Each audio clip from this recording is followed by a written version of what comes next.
Жақта тепселеп өттік, арт қайдағында. Ушул бир ката болду. Биздин мыйзамга ылайык бул жол чегинде. Штраф жазым дебеңиз. Протокол түзүлөт. Протокол түзүлөт, ооба. 1000 сом. Ченемде айыппул салынат. Мунун скидкасы барбы? Пайыз бар, 70% пайызы болгондо 70%, 300 сом өлчөмүндө бир айдын ичинде. Аз төлөп коюшум керек. Жазып бергенден кийин 15 күн ичинде төлөйсүз. 15 күн ичинде.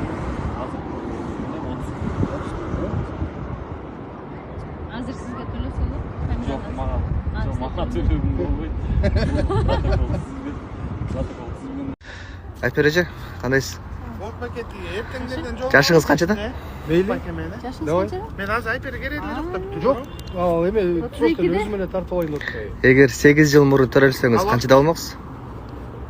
24-те. Ай! Жок, кара кой. 8 жыл мурун төрөлсөң Канчада болмок эле?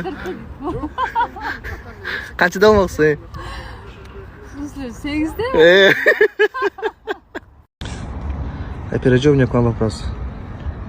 Почему сахар высыпается, а мы не высыпаемся? Куда высыпается? Ну вообще сахар же высыпается, а почему мы не высыпаемся?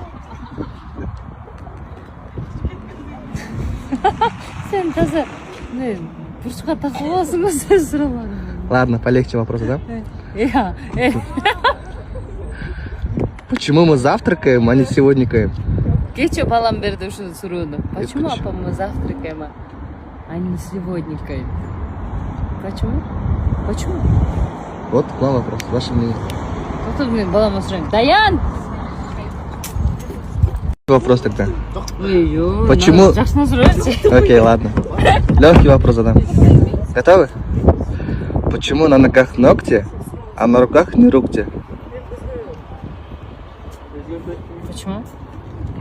Вот вопрос вам. Да, токто. Ботя!